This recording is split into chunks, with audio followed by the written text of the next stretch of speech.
esta mañana. A ver, Ivana, cuando uno habla sobre emergencia radiológica, lo primero que se nos viene a la mente son catástrofes como Chernobyl, Fukushima, pero ¿en qué consiste una emergencia de este tipo? Vamos a conversar sobre el tema con el licenciado Marco Artemio Munive, quien es director de la Oficina Técnica de la Autoridad Nacional del Instituto Peruano de Energía Nuclear. A ver, licenciado, ¿cómo está? Bienvenido. Buenos días, gracias. Bienvenido. ¿Cómo es que se puede llevar a cabo, en el caso del Perú, ojalá que no, cómo es que se dan las alertas en este tipo de emergencias? Bien, sí, en el Perú las emergencias radiológicas pueden suceder en cualquier momento porque se usa mucha fuente de radiación ionizante en el país. Pero tenemos todo un sistema que puede contener y atender esas emergencias. Y normalmente la supervisión técnica y regulatoria la lleva el Instituto Peruano de Energía Nuclear. En el país hay más de 8.000 usuarios de radiaciones ionizantes. Un ejemplo muy sencillo es que cada vez que vamos a tomarnos una placa de rayos X, ese equipo de rayos X es un emisor de radiación ionizante. Otro ejemplo sería una fuente de yodo 131 que se usa para tratamiento oncológico, que es una fuente radiactiva, emisor de radiación ionizante. ¿Cuál es la diferencia entre uno y otro? Es que los rayos X tú los apagas, los desenchufas y ya no emiten radiación. Claro, ¿y una emergencia de qué estamos hablando? Cuando se trabaja con fuentes radiactivas como el yodo 131 que estoy mencionando, porque esa fuente no la puedes apagar. Mientras que sea bien usada en un tratamiento, transportada adecuadamente, no hay ningún problema, pero puede ser que se pierda el control sobre esa fuente. Digamos, tengo que transportar la fuente radiactiva de yodo, sigo con el ejemplo del yodo 131, la quiero transportar de donde se fabrica en el reactor nuclear al hospital donde se va a usar. Digamos que en el trayecto hay un accidente de tránsito. La fuente, el contenedor que lleva la fuente se puede aperturar y dispersar. ¿Cómo se atiende? ¿Eso ya es una emergencia de tránsito? No, también es una emergencia radiológica. ¿Por qué? Porque ha involucrado un material radiactivo. ¿Y hemos tenido ese tipo de emergencias ha habido país? En el país, sí. Han habido varias emergencias radiológicas. Como son controlados, el personal que transporta, que usa estas fuentes, están entrenados para poder mitigar esas consecuencias, esas emergencias. Entonces, efectos no han habido muchos porque se contiene rápidamente. La idea es de que no solamente se controle, sino que el personal que está involucrado no se vea afectado en el momento que interviene cuando quiere contener la fuente radiactiva. Ahora, uno escucha la palabra radioactividad y inmediatamente lo relaciona con algo catastrófico. Sin embargo, acá en el Perú hay un reactor, ¿verdad? Así es. Un reactor en Caraballo. ¿Y qué utilidad le damos los peruanos a este tipo de infraestructuras?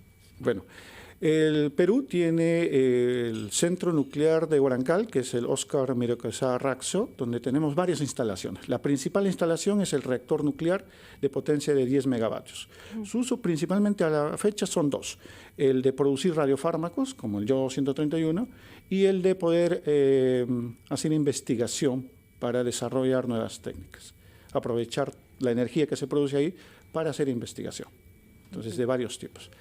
Entre los radiofármacos que se producen, el yodo y el tecnecio, estas fuentes se usan principalmente para tratamientos oncológicos.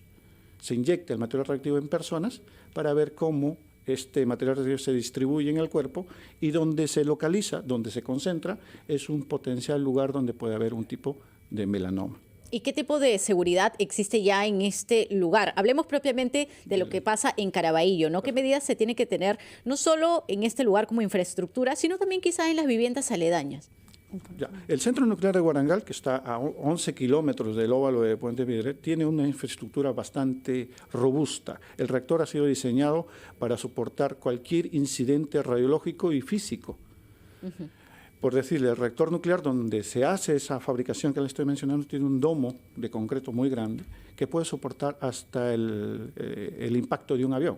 Un terremoto muy grande. Así es, está diseñado para soportar terremotos hasta de 9.5 en la escala de Richter. O sea, el diseño en cuanto a seguridad es bastante robusto. Y aún así, si aconteciera un evento, digamos que ese reactor explota, exagerando, cosa que es difícil que pase, puede liberar algo de material radioactivo. Y según lo que se tiene estudiado, el material radioactivo se va a ir se va a dispersar, pero no lejos del centro nuclear. Y no va a ¿Cuánto afectar aproximadamente? más o menos unos 5 kilómetros hacia el lado noroeste. ¿No sería necesario activar un protocolo de evacuación en la redonda?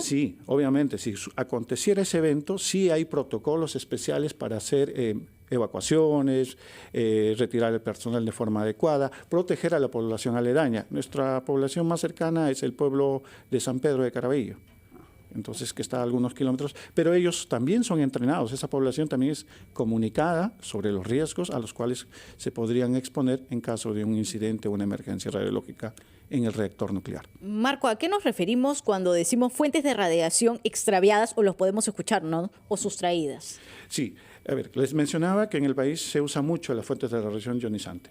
Rayos X, por un lado, y fuentes radiactivas. Los dos tienen ciertas condiciones de seguridad, pero más nos abocamos a las fuentes radiactivas. Como les mencionaba, esas fuentes no se pueden apagar, siempre van a emitir radiación.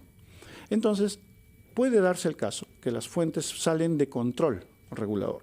O sea, cuando las personas que usan estas fuentes las dejan de usar bien, o se les extravía o las hurtan, entonces ahí es donde se corre y se amplía el riesgo de que lo use personas que no están debidamente entrenadas y se expongan indebidamente a radiaciones.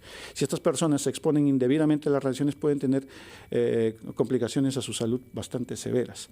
Toda fuente radiactiva va con una señal de radiación como esta. Es un triángulo. Es un triángulo borde con fondo negro. amarillo con el hélice triple que aparece aquí.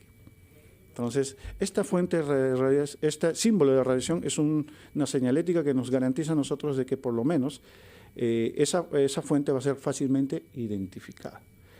Y no solamente es que el personal que usa estas fuentes conocen la señal, sino se trabaja también fuertemente con la Policía Nacional, especialmente con la UDEX y con la compañía de bomberos para poder entrenarlos en lo que es la respuesta de emergencia. ¿Qué porcentaje de las fuentes de radiación se terminan utilizando precisamente en medicina en nuestro país? Perfecto. Tenemos más de 8.000 usuarios. Casi de esos 8.000 usuarios, 6.200 son en la parte médica.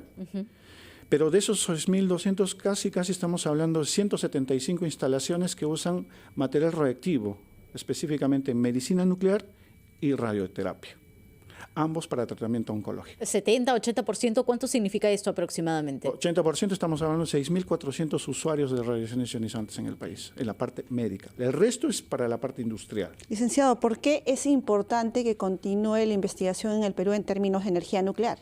Es importante porque no solamente promueve mucho lo que es el desarrollo nacional, sino que mejora los niveles de producción científica a nivel de la región y el mundo.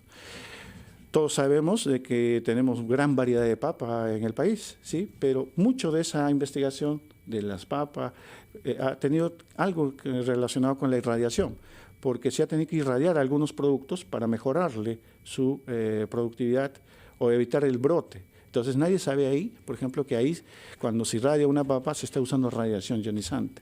Bueno, Eso perfecto. es una aplicación industrial netamente. Por ejemplo. Clarísimo.